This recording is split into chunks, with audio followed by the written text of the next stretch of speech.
Tonight, mean people suck, but they sure are popular. Lasers guide the way into the future of nuclear power. I'm ranting a little bit about net neutrality. Then Andy Weir drops in to talk about the Martian, publishing, the movie-making business, and your passion for space. Padre's Corner is next. Netcasts you love. From people you trust. This is Twit. Bandwidth for Padre's Corner is provided by CacheFly at CACHEFLY.com. This is Padre's Corner, episode 14, recorded November 18th, 2014.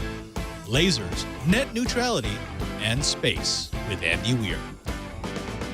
Welcome to Padre's Corner. It's the place where we get to talk about all the things that matter most to geeks like us. I'm Father Robert Balliser, the digital Jesuit, Padre SJ in the Twit TV chat room.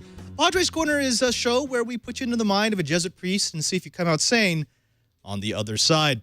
Now, as is our wont, we're going to start off with a little bit of freaking science. Now, stop me if you've heard this, but on the interwebs, if you spent any amount of time, the way to get popular, the way to have your tweet retweeted, the way to get your Facebook post liked the most is to be mean. Yeah, that's right. If you spend any amount of time on the internet, you know that, well, there's a trend, a phenomenon that says mean is going to be popular.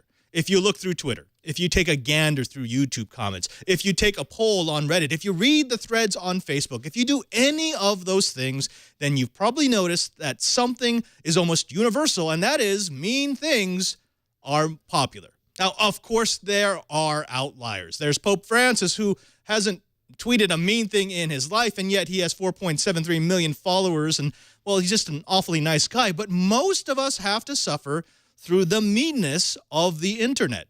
Now, I know what you're saying. You're saying that that data can't be complete, that's just anecdotal, and that's all true. After all, who would want to be on the internet if all we did was try to out-mean the next guy? Well, it's not just a theory. It's not just something that we say in bars. It's something that a study, a piece of research that actually has evidence to back it, specifically coming from some researchers over at Harvard. What they looked at was whether or not mean things get more heat, more interest than those things that are complimentary. Now, specifically, I'm referring to a study that was done by Teresa Ambil, who looked at hypercriticism. Basically, given two statements, one praising a person, action, or event, and another criticizing or offering cynical, snarky remarks about that same person, action, or event, what they found was that negative statements are inherently more intelligent, or at least seemed to be intelligent, taken to be more intelligent than the positive ones. Now, in her study, she gathered a group of 55 students and showed them excerpts from two different book reviews on the New York Times.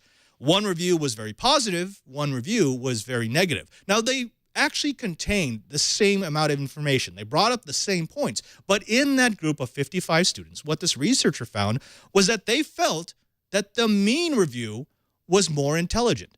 That's just strange. Now, they didn't necessarily say they wanted to know the person who wrote the mean review. They just thought that the person who wrote the mean review was obviously more intelligent, obviously more conversive, obviously was a better reviewer, more competent in his or her job.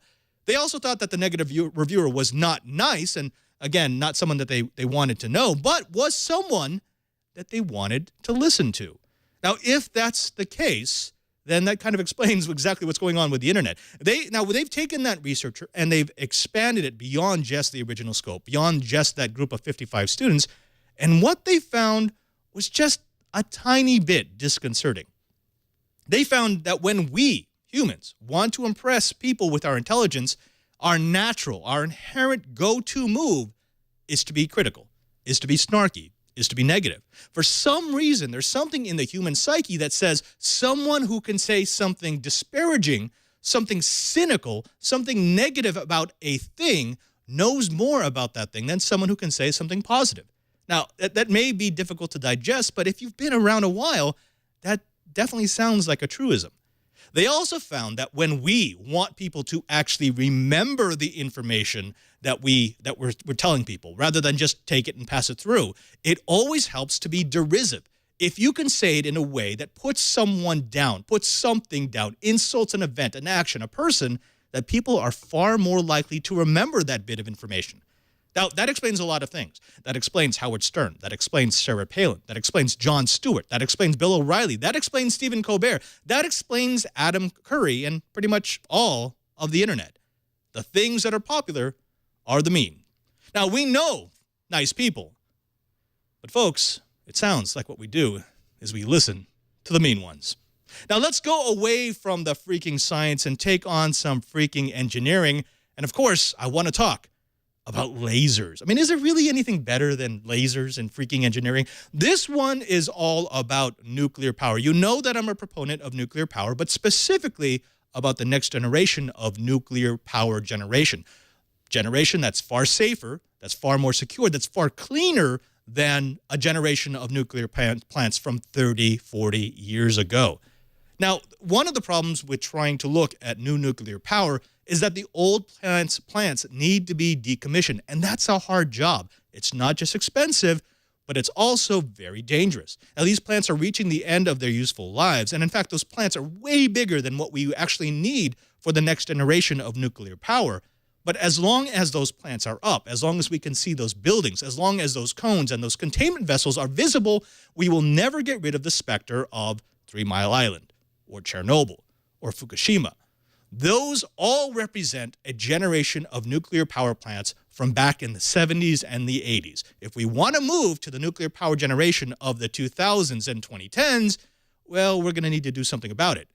Thankfully, one company in the UK has figured out a way to disassemble nuclear plants with lasers. That's right. A company by the name of TWI Global has built a new type of laser that's man-portable, that can be used to decommission nuclear reactors. Now, they specifically built this for those plants for a couple of reasons. Now, why use a laser? Well, when we use conventional cutting heads and bits, well, it's imprecise. You get cuts that are jagged. You get cuts that are just not in the right place. But most importantly, you get debris. And when you're dealing with materials that may be saturated by radioactive particles or may be ionized because of a lifetime exposure to radiation, you don't want that debris to go everywhere. You want it to stay contained. In fact, dust that will be kicked up by drilling through concrete or cutting through steel could be deadly. Well, this laser doesn't do any of that. It actually vaporizes the material, and it has a 46 kilowatt motor that will pull all that material back into a special filter so that it doesn't get into the air. In other words, it doesn't generate any debris. It doesn't generate any dust. This means no dust, no debris, nothing but the cut. When TWI decided to build this laser, there were already lasers for use in industrial cutting, but they were huge pieces of equipment that needed to be assembled around the equipment to be decommissioned. This solution is man-portable, and it can reach into machinery and assemblies to get at a piece that needs to be cut. And it's crazy, crazy powerful.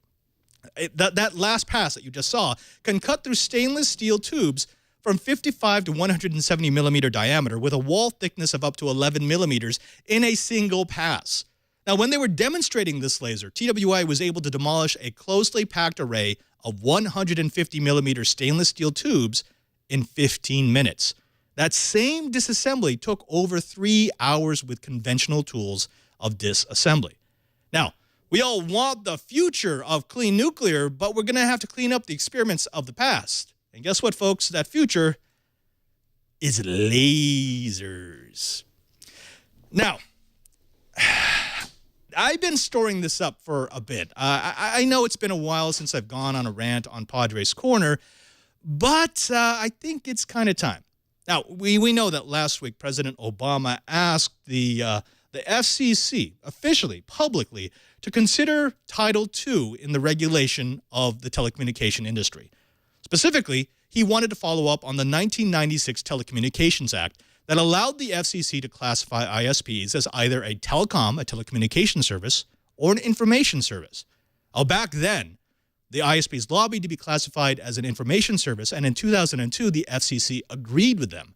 Now remember, telecommunication services are common carrier. They can only transmit and receive data. They're dumb pipes. You can make money on them, but you're not allowed to tier it. You have to be available to all competitors in order to foster competition.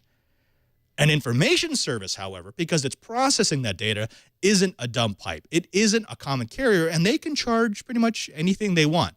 Now, there's a lot of screaming going back and forth across the net, and I really don't want to get involved in that. There's too much noise. There's too much anger. I want to step back a little bit from the whole idea of regulation and government involvement and whether Title II is a bad idea. There's actually something that's far more important, far more base than whether or not a Title II nuclear option is the way to go.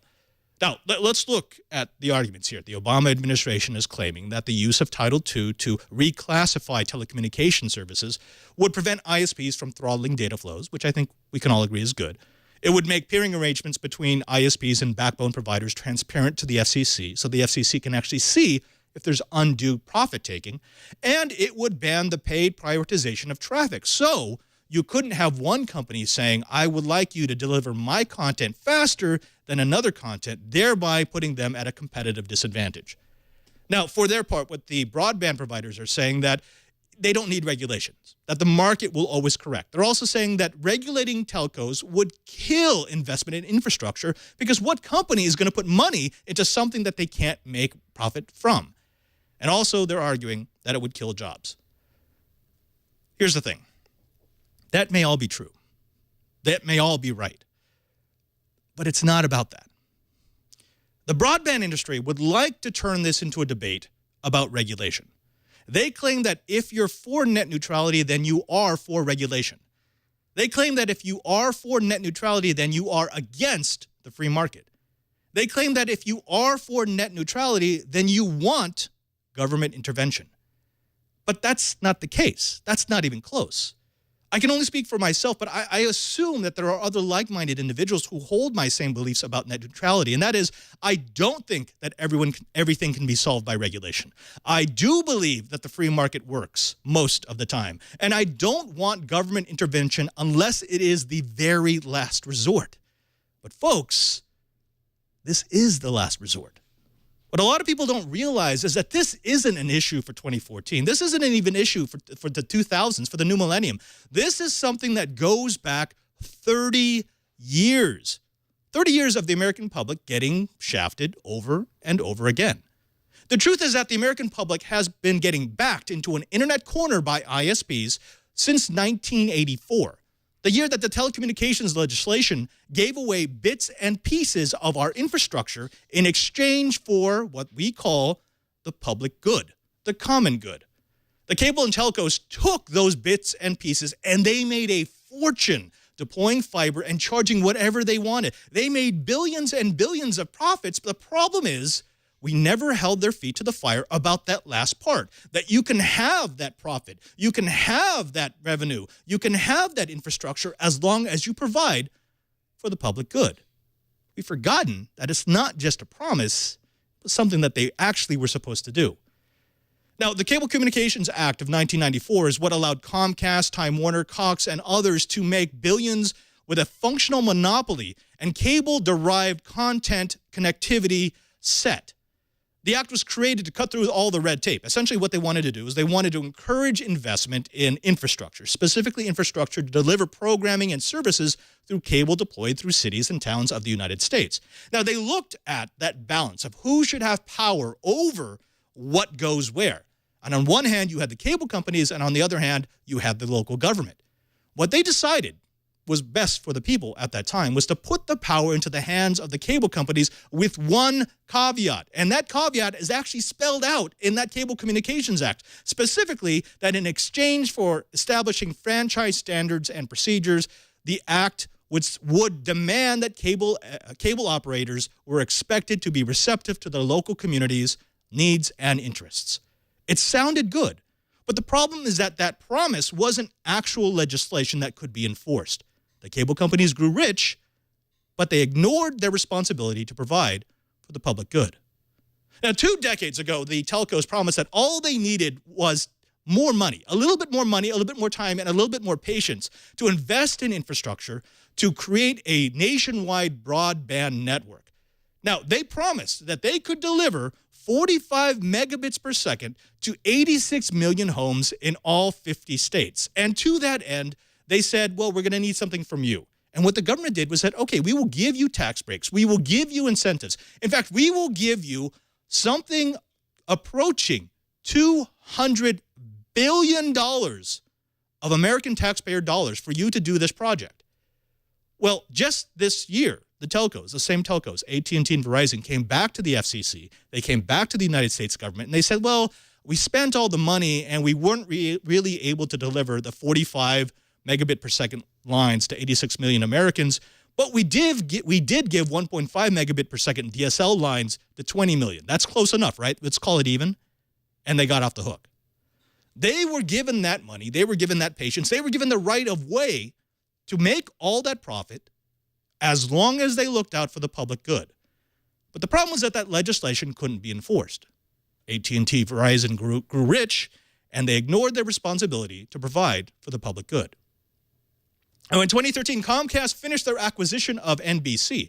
Now, there were serious concerns about the vertical integration of Comcast and NBC. Basically, there were people who said it's not a good idea to have the company responsible for the delivery of content to own their own content company. Just natural thinking says that they're going to favor their own content over the content of their competitors. Now, in order to push through this acquisition, Comcast promised that they would not use the new conglomerate to unfairly disadvantage competitors of NBC who wanted to deliver content over their tubes. They promised that they would watch out for the common good. But in 2014, they did just that. They throttled Netflix, a major competitor to NBC, to in fact, all companies that are not cord cutters. The problem was that the legislation could not be enforced. Comcast grew rich, and they ignored their responsibility, their promise to watch out for the common good. In 2014, AT&T, under pressure from municipal plans and Google Fiber, announced that they were going to roll out high-speed fiber to 100 cities, which was a great turn from 2013, where they told people, point blank, you don't want high speed. You don't need high speed. Now, this wasn't a grand gesture. It was to stem the bleeding.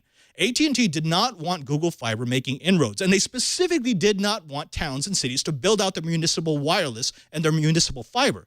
So they offered this plan, which according to the rules of the Telecommunication Act, if AT&T is going to come into your town, it means it kills a municipal fiber rollout.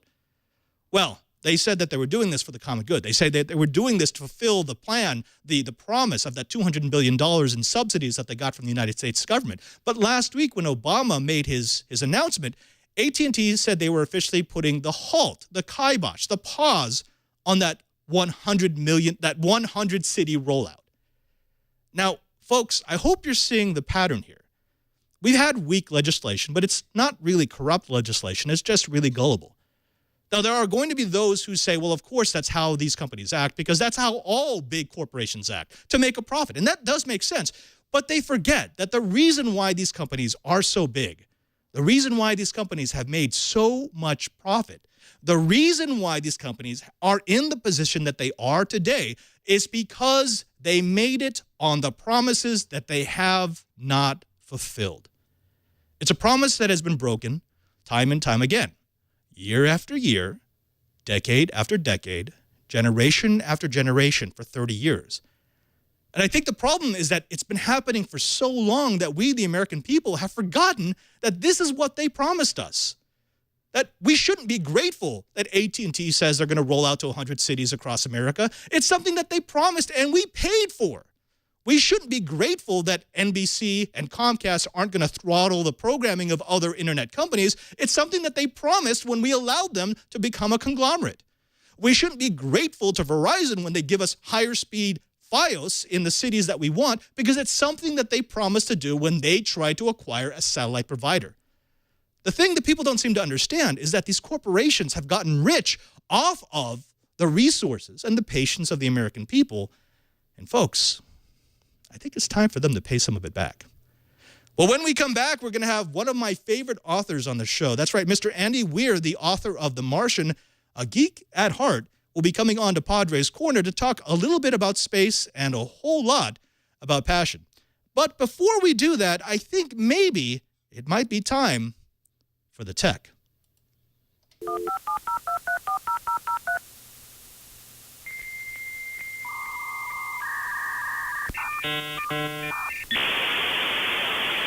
This is normally the time of Padre's Corner where I talk about technology that I really like, but every once in a while I get a piece of technology, a product, a unit that doesn't quite meet its expectations. That's why I'm taking a look at the Sprint Live Pro.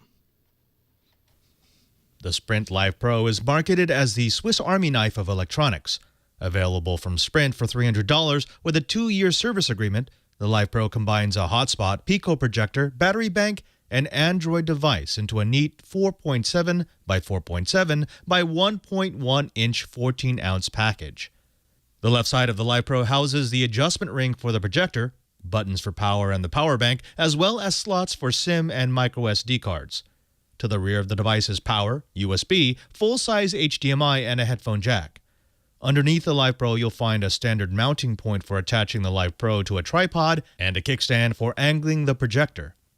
The entire package is built around a 5,000 mAh lithium-ion battery that can drive the hotspot for up to 10 hours. It was also enough to fully charge the 3,100 mAh battery in my OnePlus One and still have enough juice for 4 hours of hotspot operation. That is a lot of power, but running the projector will kill the battery in about 100 minutes, and having the hotspot active at the same time will drop your runtime below an hour.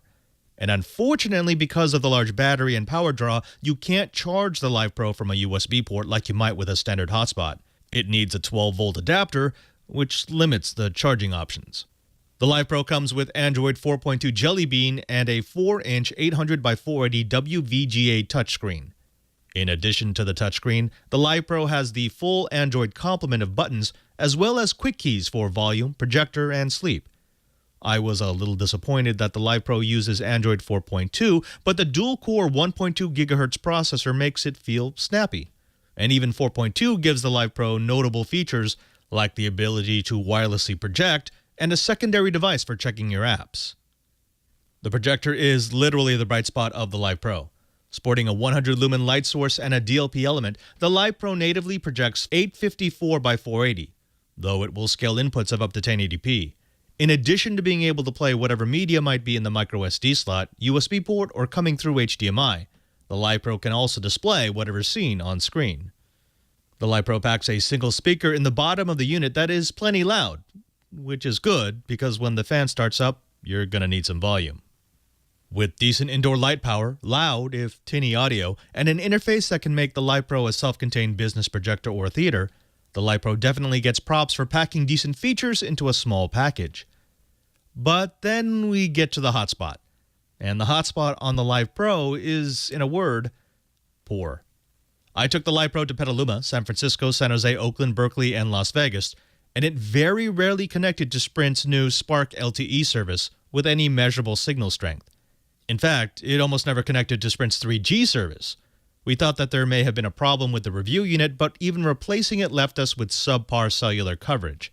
What makes this unacceptable is that I've tried other Sprint devices, including a Galaxy Note and other Sprint hotspots, and connection speeds through those devices reached past 9 to 15 megabits per second, while the Live Pro struggled to go past 1 and 5 on a supposedly superior network. Still, with the combination of the other features, the lack of a usable hotspot wouldn't be a problem if the Sprint Live Pro weren't a hotspot that was supposed to use Sprint's latest generation LTE service that you had to pay for every month for 2 years. The somewhat sensical combination of technologies in the Sprint Live Pro left me scratching my head, wondering if this was the most stupidly awesome gadget ever or the most awesomely stupid Frankenstein's monster. Stupidly awesome. Awesomely stupid. Stupid awesome. Awesome, so stupid. Oh, so awesome. Oh, so stupid. In the end, the Sprint Live Pro is an interesting multifunction device with really bad implementations of some of those functions. Folks, I actually did like that. It's a nice combination of technologies. I liked the projector. I liked the fact that it was a battery bank. But, you know, it's one of those weird products that you think they just had a bunch of spare stuff in the factory and they decided to throw something together that included all those little chitlets.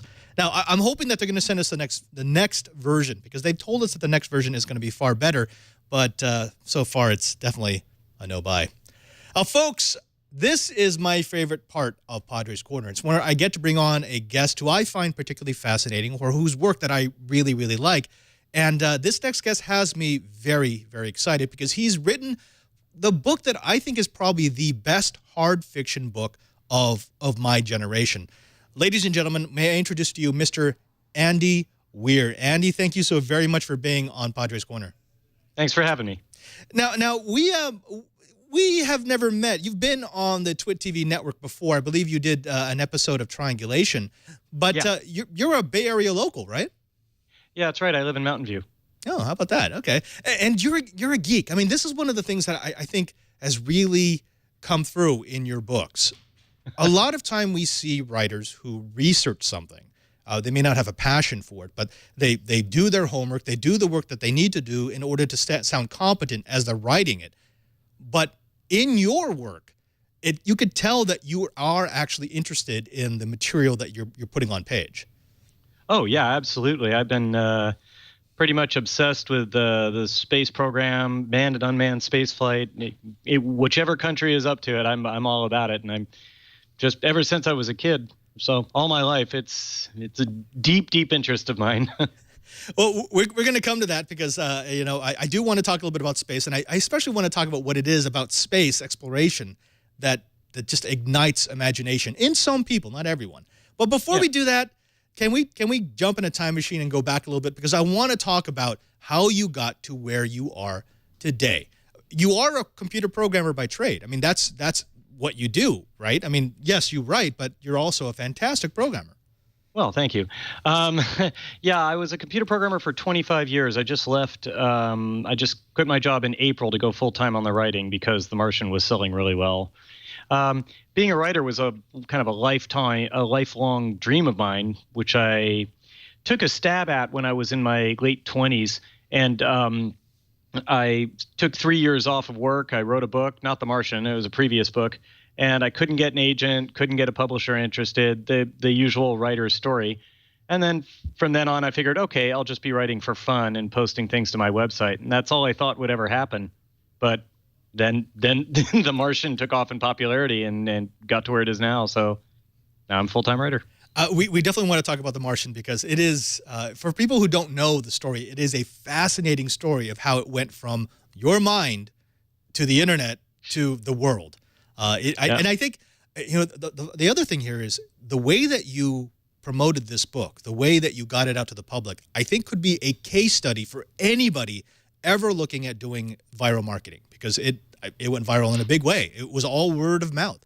But let's go back even before that. Tell me about your passion for space, your passion for technology, because obviously you grew up with it. But when did you find out that this was something you wanted to do? I mean, I'm sure that the writing was always there, but where did the technology aspect come into play?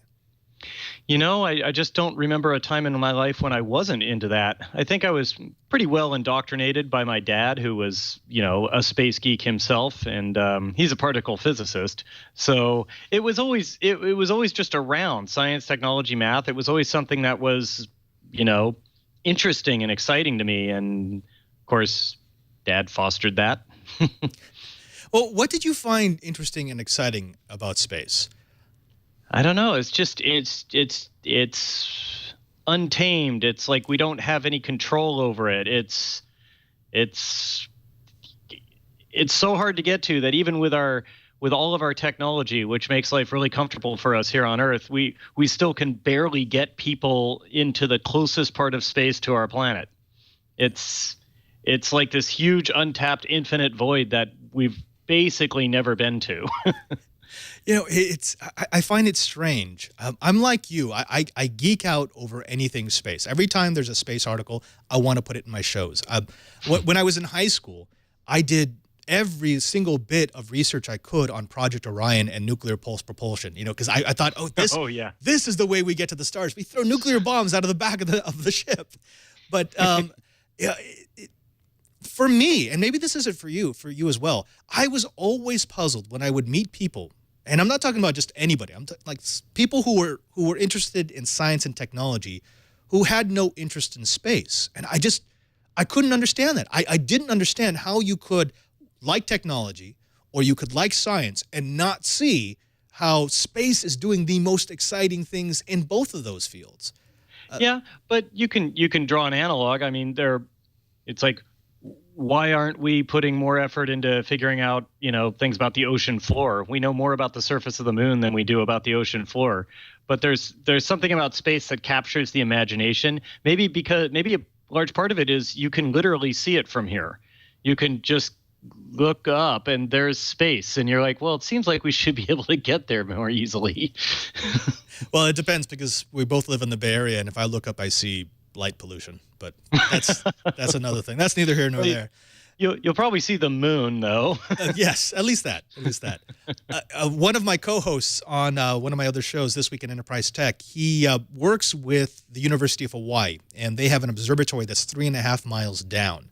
And they just went out there on a big boat. They had to replace some of the lights, and they put down a new a camera. So they're streaming 24/7 from the bottom of the ocean floor. And every once in a while, you'll see like weird things wander past the camera. But he was saying how he has students who look at that and they say, oh, well, that should be easy. We've gone into space. And he's like, well, no. You go into space and you have somewhere between 0 and 1 pressure, or 1 atmosphere pressure. Down where my observatory is, it's 500 plus atmospheres of pressure. Yet, I am more interested in space than I am in the bottom of the ocean. I will fess up to that.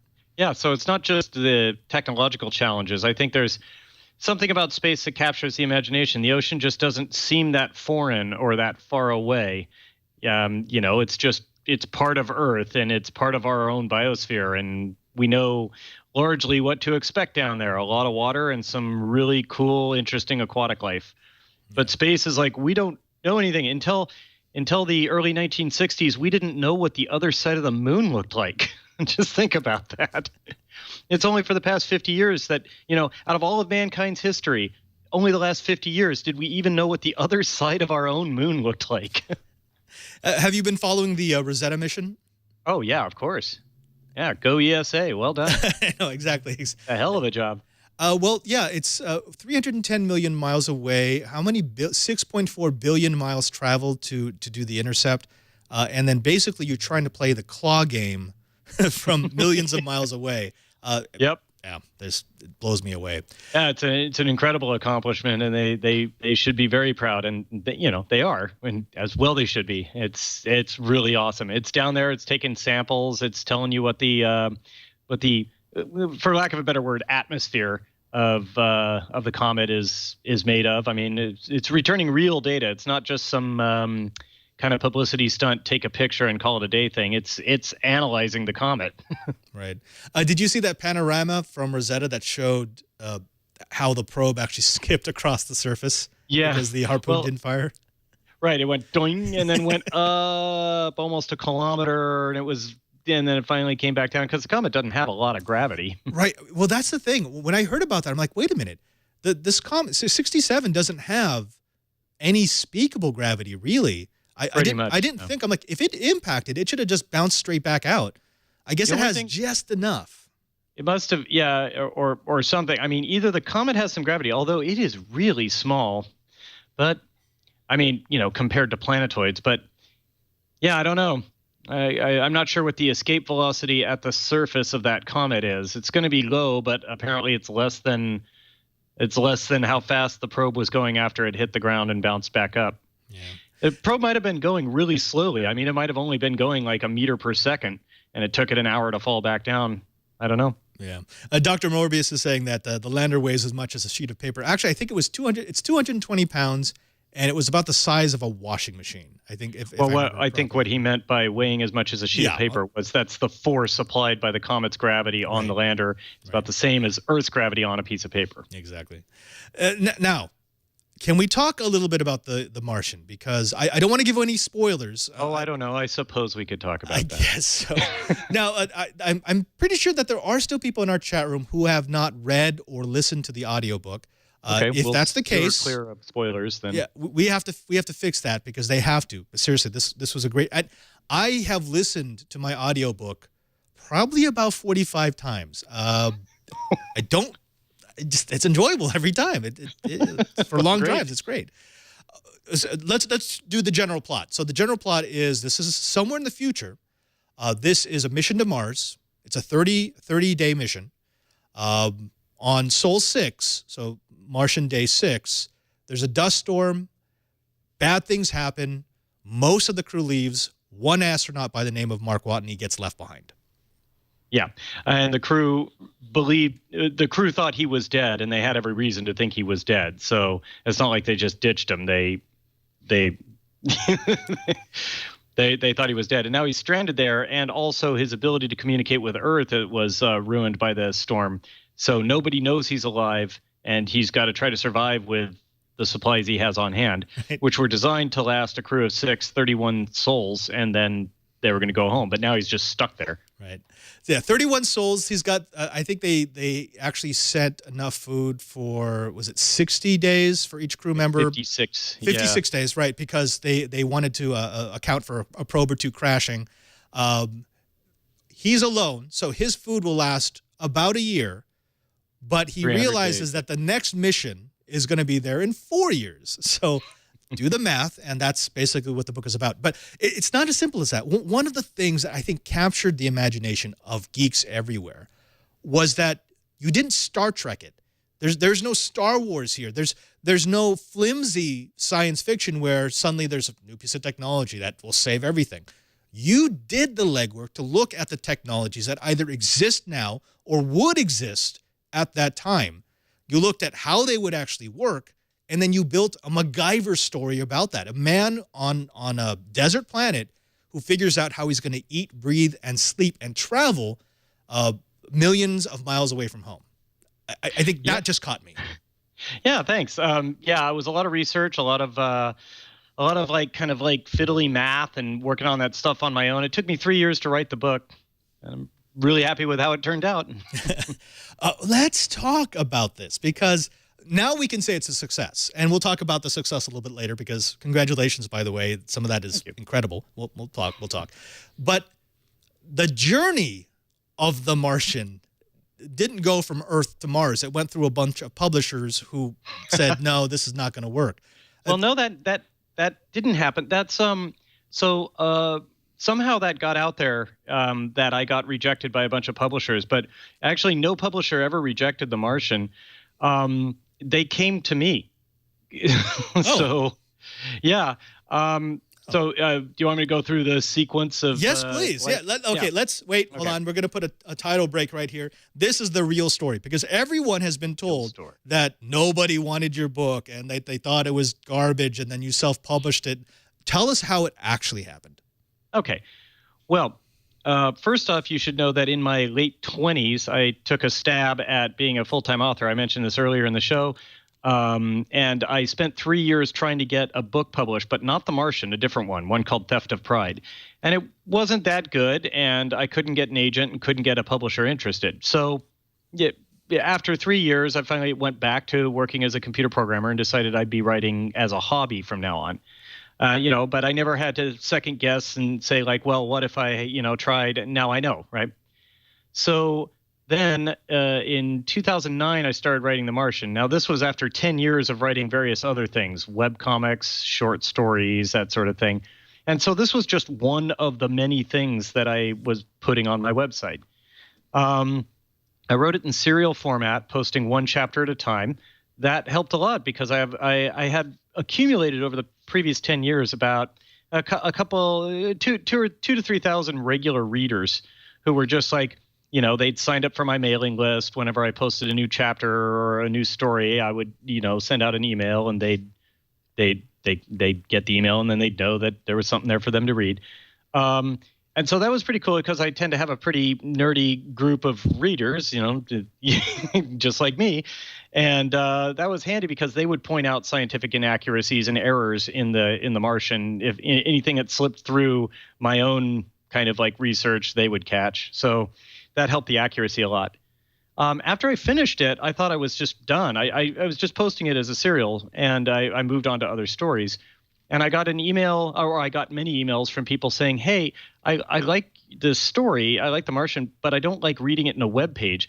Can you make an e-reader format for me to download? So I figured out how to do that and posted an EPUB and a Mobi version of my site for people to download and said, okay, there you go. And then I got emails from other people who said, oh, hey, thanks for posting an e-reader format.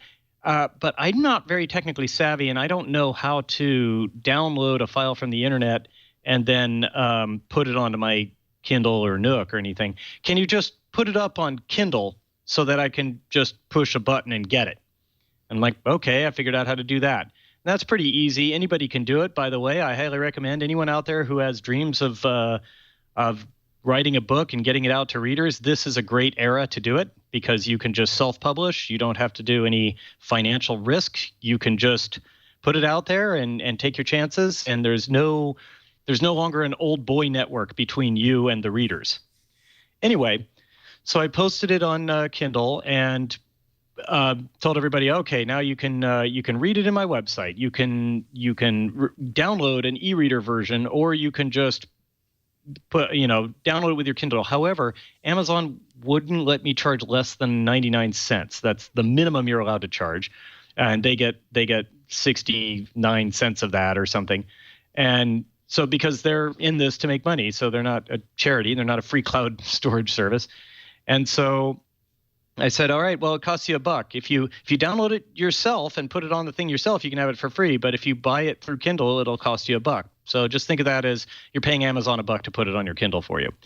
Anyway, far more people bought it through Amazon than downloaded it for free, which shows you kind of the reach that Amazon has into that market, right? So it started to work its way up into the top 10 lists. It started, it was like in the top 10 sci-fi, the top 10, they have a whole bunch of lists. And that started to increase sales even more, of course, because people are like, oh, I want a sci-fi. Let's see what the top sellers are. And that got the attention of Random House. And so they actually came to me, and an agent came to me. An agent came to me and said, like, hey, I think I can get this published. You want an agent? I'm like, after 3 years of failing to get an agent and trying over and over again, one comes to me. I'm like, sure. And then Random House approached us and said, we want to make a print edition. And that same week, 20th Century Fox approached us and said they wanted to buy the film rights. So it's just like all my dreams came true, just like all at once. And I mean, it's reasonable to be mad at me for this, but I did nothing. I did not market the book. I didn't send it to publishers or agents or film agents or anything. I was just sitting around and everything came to me. So I don't think it's reasonable to be mad at you at all. I think you were very smart. But it's weird because it sounds like it kind of germinated for a couple of years, just picking up interest as you went along, and then it all happened so quickly. I had not heard that part of the story. It took me 3 years to write. And then once it got onto Kindle and started taking off after that, that's where everything happened very quickly. Yeah. Let's talk a little bit about the movie, because the chat room is lighting up about the movie. And yes, the movie was greenlit. Here's the information I have. Please don't say anything that you're not allowed to say. I know that they've picked up Ridley Scott as the director. I know that they've got Matt Damon, who will be starring as Mark Watney. I know that it's scheduled for release in November 2015. And I know that I will be one of the first people in line. That's everything that I know. What else can you fill in that our audience may be interested about for the movie adaptation? Well, I can tell you, I mean, I've seen the screenplay. It's written by Drew Goddard, who wrote, he directed Cabin in the Woods. He wrote Cloverfield and a bunch of episodes of Lost and Buffy the Vampire Slayer. He played the important role of fake Thomas Jefferson in Dr. Horrible's sing-along blog. Okay. Instant love. Instant love. Yeah. He wrote a great screenplay, a great adaptation. I mean, if you were to make a screenplay that had everything that happened in the book, then your movie'd be 6 hours long, right? So he did a really good job picking what stays and what goes, and I think he did a really good job, and it follows the book well. So I'm very happy about that. Let's see what else. Okay, so they're filming now. Like literally, they have already shot a bunch of the movie and they're shooting now, and they're in Budapest. They're doing the studio work in Budapest, and that's for tax reasons, and also Budapest has this really awesome studio that Ridley Scott liked a lot. It's this huge soundstage that's really convenient for the giant sets that he likes to have him build. I take it that's probably where the Hab is going to be. They're going to do the Hab in studio. Well, all the sets. All the sets. Okay. Yeah, Wow. the Hab, the probably some of the NASA interiors, I'm guessing. Although I know some of them are being shot on location in Budapest office buildings and stuff. That's where the Hermes will be. All the interiors for the Hermes. Wow. The Mars stuff, the exteriors on Mars, they're going to be shooting in Jordan, in a region called Wadi Rum, Jordan. So that kind of looks Marsy, and I imagine they'll do that in a bunch of post-production. Also, thinking about it, you kind of need a desert that's kind of rusting, that's a little bit old, that you can color correct properly, but you don't want it too sandy. It's got to be a little bit rocky. So I can see why those locations would work. Yeah, Jordan, yeah. Yeah. And then let's see, a bunch of performers that are in it. So as you know, Ridley Scott's directing. Matt Damon is playing Mark Watney. Commander Lewis is, let's see, so going through the kind of crew of Hermes, Commander Lewis is Jessica Chastain. Beck is Sebastian Stan, the Winter Soldier, Sebastian Stan. Johansson is Kate Mara, who you may know from House of Cards. She was the reporter. I don't know if you saw House of Cards. Oh, of course, yes. Yeah. And let's see. Axel Henn is, I think he's a Norwegian actor, and he's going to be playing Fogel, who is the German character. Perfect. Who am I missing on the crew? Martinez, Michael Pena as Martinez. Oh, okay, yes. Yep. And then the NASA people we have Venkat Kapoor is being played by Chiwetel Ejiofor, who is 12 Years a Slave. Oh, okay, yeah. That nominated for Best nice Actor. casting. Yep. Also, the people who are more my crowd would recognize him as the bad guy in Serenity, the movie. Of course, yeah. Sean Bean is the flight director, Mitch Henderson. Nice. Who's Annie? Annie Montrose is Kristen Wiig. Oh, okay. Oh, wow. Okay. Bridesmaids. Yeah. Wow, this is an ensemble cast. You've got it's some great. firepower on there. Also, I'm excited. I'm really excited. Donald Glover, who is I love the guy. From Community. He played Troy on Community. Anyway, he's playing one of the NASA scientists, and I'm stoked by that because I love that guy. And then I know I'm missing somebody. Oh yeah, no. Oh, who's Rich Parnell? You need a Rich Parnell. Oh, that's Donald Glover. Oh, that's Donald. Okay. Yeah. Got it. Yeah. So the absent-minded genius kind of guy is the steely-eyed missile man. Steely-eyed missile man. Absolutely. Yes. The fun thing about this is to think about the interplay that you had, because you've already said that you like the screenplay. So I'm sorry, great. I forgot. I forgot. Sorry. Jeff Daniels as Teddy, the head of NASA. As who? Yeah. Teddy Sanders, the head of NASA. Of course, yeah. You have to have Teddy. NASA. Yeah. Who's the JPL? Who do you have for the JPL guy? Bruce Ing. Yes. I don't remember who plays him. Okay. I don't remember. Yeah. Sorry. By the way, I have to say that audiobook, that was superbly done. So it really did bring out the story. So that voice actor is named R.C. Bray is his name, or Bob Bray, but I think his professional name is R.C. Bray, and he did just a fantastic job. And I hear that over and over, by the way. Every time someone tells me, "Oh, I heard the audiobook. That was so good. The narrator was so awesome." Yep. Well, yeah, he is. Well, I mean, the thing about that was because of the way that you wrote Watney, and he has such a cutting wit. You could read it wrong. You could really read it wrong. And he did it. He got in the character. He's like, okay, this character is a smart ass. He's intelligent, but he's humble. He can make fun of himself. And that all came through in the voices. That's one of the things I really like. Because I read the book first. And then I listened to the audiobook, and I said, that's actually how I saw it. In my mind, that's the kind of character I saw Mark Watney as. So yeah, he did a great job with the reading. Yeah. When they were writing the screenplay, how much interplay was there? Because, of course, this is your baby, and I hear from authors every once in a while when it goes to a screenwriter and they realize not everything from the book is going to make it into the screenplay. It just can't. You can't be that long. and I hear angst of, that's a great scene. You can't remove. That's key to the story. How could did you have any of those moments? Here and there, but really they were minor things. And I always ended up, looking at it's usually not like that's a critical scene or, oh, this will completely ruin things. It's like, usually it's more like, oh, I love that joke, but there's no way to work that joke in without working all this other crap in that would just bog down the movie. So I see why it's gone, but but also just as the novelist, my job on the movie is just to cash the check. Like I have no authority over anything. So Drew occasionally calls me and says like, oh, could you check the math on this thing and make sure that this thing, I did kind of a technical review of the screenplay to say like, oh, these are the things that are inaccurate or, and we did talk creatively a little bit, but, no one is under any obligation to listen to anything I say.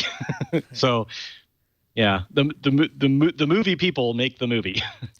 Let's talk a little bit about that scientific checking, because again, this is one of the things that just really made you top of my hard sci-fi list, because there's soft sci-fi, there's things like Star Wars and just fantasy sci-fi, but whenever someone takes the care to actually go through the technology and explain how things work so that I can say, oh yeah, that's not magic, it's not a black box, that's how it would actually work. You had to learn a bunch of stuff. You had to become a chemist to know how hydrazine works. You had to become a biologist to understand how the body works and how many calories you're going to need. You needed to become a botanist to understand how the plants were going to grow on a different planet. You had to become an orbital dynamicist in order to understand, well, oh yeah, that's how long it would actually take you. Actually, I think that was the number one thing that I loved about the book, was you got the travel times right. So many times I read these books where they make a ship that can get to Mars in a month, and I'm thinking, that's not going to happen. You actually, I read this somewhere, you actually wrote a program to calculate the orbital trajectories of Earth and Mars so that you could get it right in the book. Yeah. So I wrote software. So Hermes is not a point thrust acceleration craft. So it doesn't just thrust at Earth and then thrust at Mars to fall into Martian orbit. It is a constant thrust craft. It's powered by an ion engine, which means it gets a small amount of thrust constantly. And so that is a real pain to try to do any calculations on. The only way I could figure out how to do it is with simulation. So I wrote software to show the orbits of Earth and Mars and then make this Hermes, and I could adjust its course and heading and power levels and stuff like that so that it would, go from Earth and then smoothly intersect Mars. And ended up taking 124 days with a ship that can accelerate constantly at 2 millimeters per second, which for reference is, in terms of acceleration, is 2/10,000ths the acceleration due to gravity. Like if you drop something, that's 2/10,000ths of that, 1/5000th of what gravity would do. But it's all physics. It's all physics. Yep. Tiny thrust, but for a very long time, and you can get moving. And so the cool thing about that was, okay, so I calculated their trajectories, and then I'm like, but the positions of Earth and Mars matter, right? Because they're both on orbits that different eccentricities, but they're both largely circular orbits around the sun, but they're in different locations, in those orbits. And I realized I had to find a launch window. To make this work, I needed to actually pick a launch date and a good launch window to get them from Earth to Mars. And also I had to have their original, for reasons that are clear if you read the book, but will sound baffling to people who haven't yet. I had to have the original mission plan overlap Thanksgiving. So that was another thing that I had to account for on the launch window, right, in order for the book to work. And I did all that, and I found the launch window, and I got it all worked out. So what's funny is I can actually, like, every single day in that book, which is rigidly defined by, this is Sol 268 or whatever, I could tell you the real world date exactly to the day that it is. Right. But I didn't, because I didn't want to mention dates or anything like that, because I don't want the book to be dated once those dates pass. but I may have a contest someday. Also, so there's a lot of communication between Earth and Mars in the story, and there's the transmission time of getting light from Earth to Mars or vice versa. So it takes at the shortest, I think it's like 4 or 5 minutes. And at the longest, when Earth and Mars are as far apart as they can be, it can be up to 20 minutes. And so throughout the book, you'll see they have transmission latencies when talking to Mars or Earth or back and forth. Those transmission latencies are accurate to where Earth and Mars will be on the dates that those scenes are taking place. Right. So, yeah. I did a lot of work to try to be accurate. and that was one of the things, because I actually geeked out because I was trying to catch some inaccuracies in your book, and I actually did. There are a few. I went chapter by chapter, and I was like, I'm almost positive he screwed up the orbital dynamics here. And I was looking at, okay, so if it's this amount of transmission time this day, it means that they're this far from Earth. And then I mapped out, and I got to the end of the book. I'm like, he got it right. And I have to say, I was a little disappointed. I was like, I'm going to find something that no one else figured out. No, it was dead on. There are some errors, though. So do you want to share any? Yeah, I can. So first off, the biggest one is a deliberate concession that I made. I just said, yes, this is inaccurate to physics, but I'm doing it anyway. And it's right there in the first scene, the sandstorm that causes all the problems.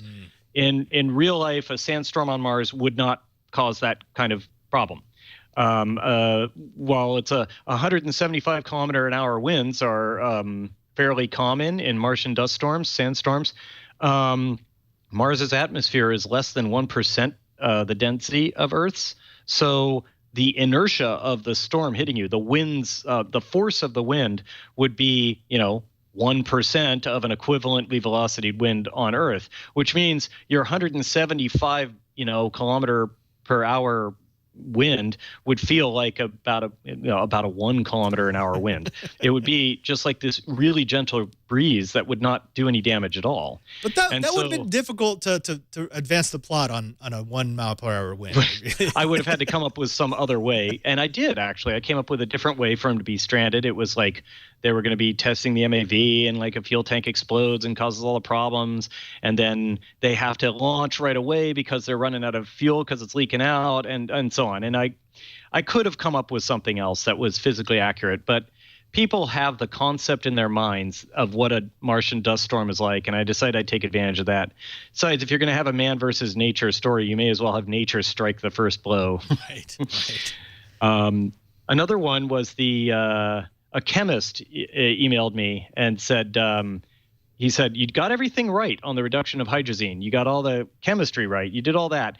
But unfortunately, you revealed throughout the book the total volume of the HAB, or you at least revealed the measurements of the HAB from which I can calculate the volume, and the atmospheric makeup of the HAB, of what the air is inside and what its density is and everything. So he knew all the dynamics of the structure of the inside of the HAB. And then he said, you also told me how much hydrazine he reduced into hydrogen. And so from that, he could work out the total amount of heat released by that reduction in the time that the book says that he did it, and then apply that as energy to the atmosphere inside the HAB. And he said, that would have increased the HAB's temperature by 400 degrees Celsius. And I'm like, you got me. You got me. I didn't. If I'd known, I would have fixed it. If I'd known, actually, that would have been cool. I wish someone had told me that when I was still, before the book had gone to print, because I would have been able to add a new thing. He's like, oh, I've got to deal with heat. I gotta get rid of the heat. He could bring a boulder in or something like that through an airlock, because a boulder of rock can hold a huge amount of heat, and it would be really cold because it came from the surface of Mars.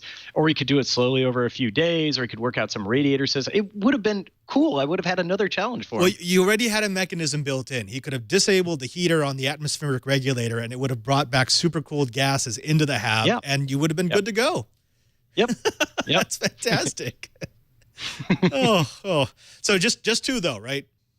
I thought there was at least some more. Some questionable. So okay, so here's the biggest concession. So everything in the book is technology that really exists right now, like ion engines. That's not just something I made up. They exist. People have put up space probes that move around with ion engines. It's the oxygenator. You can make one of those. Like, all this stuff exists. However, the Hab canvas and presumably everything else that they use, including their spacesuits, the rovers, and Hermes, seems to be impenetrable to radiation. And realistically, if you were outside of Earth's magnetosphere for long periods of time, you'd be getting a serious dose of radiation. And I mentioned this. I just do one hand wavy paragraph that says like, oh, this material in the Hab canvas is radiation proof, which means you can't broadcast radio through it either, whatever. But that there is no such material. There's nothing that's like a millimeter thick that could stop the ionizing radiation from the sun at Mars's radius. So it doesn't exist. I was actually running that through my head. I was like, okay, so some sort of like copper titanium mesh that's really strong. I'm like, I don't know if you could do that. There's nothing. Okay, so there's a little bit of magic. We've got magic canvas, which, by the way, that canvas was used for everything. If you haven't read the book, go read it. Yeah. It was really handy, the Hab canvas. And see, okay, of course, it was a Hab canvas. It was a rope. It was a bedroom. It was a sling.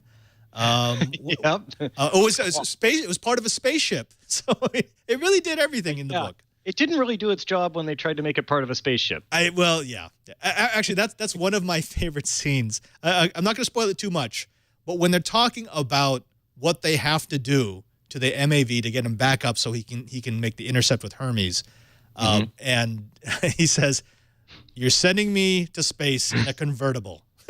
Yep.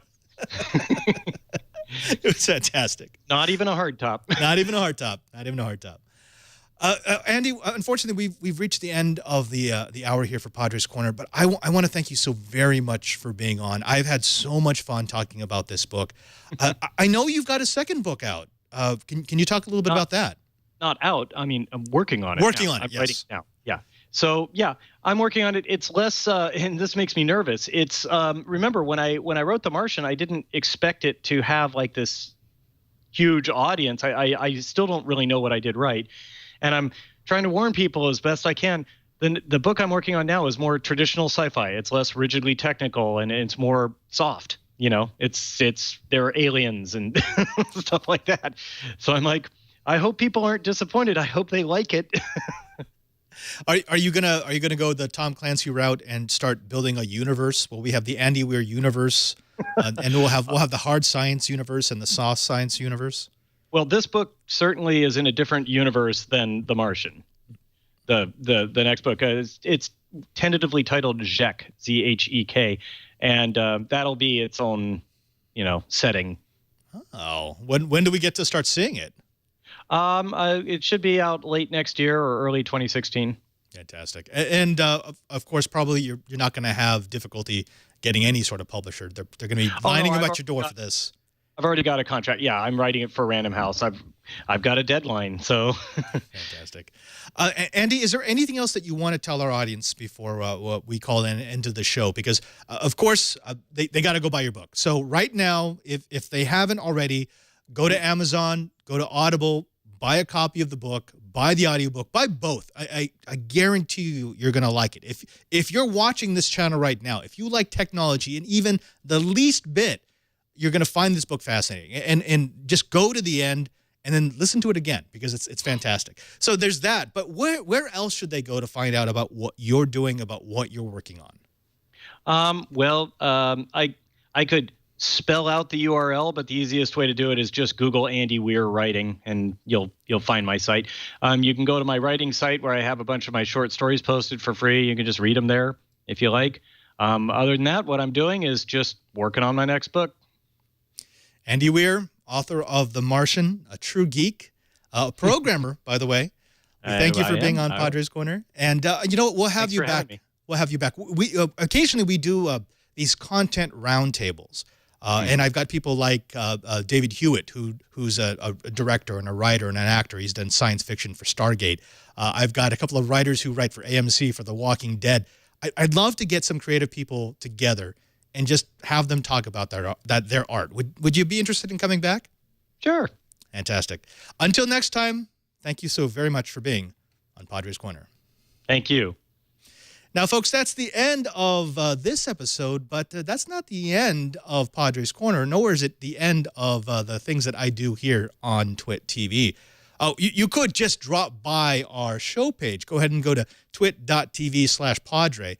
And not only will you find all the episodes of Padre's Corner along with the links to the stories that we talk about, but you'll also find a little drop-down menu that will show you how you can get Padre's Corner automatically downloaded into the device of your choice. Go ahead and get it on your iPhone, on your iPad, on your tablet, on your PC, your desktop, wherever you want to listen or watch the show. That's how we're going to give it to you because, well, that's what we do. Also, don't forget that you can follow me on Twitter. Just go to twitter.com/PadreSJ. There you'll be able to follow me and find out what I do in between episodes of Padre's Corner, which includes This Week in Enterprise Tech on Mondays at 2:30 Pacific Time, and on Tuesdays, of course, Padre's Corner at 7:30. But you'll also find my reviews on Before You Buy. On Thursdays, you'll find me twice, once for Know How at 11 o'clock and once for Coding 101 at 1:30. It's all part of the Twit schedule. Just go to twit.tv/Cal for a calendar. I do want to thank everyone who makes this show possible, to Lisa, to Leo, to all the engineers who put up with me taking over the TD desk. And I want to send a special thanks out to you. Without you, we don't have a show. We don't have Padre's Corner. And to you, I say good night. I'm Father Robert Ballester, the digital Jesuit.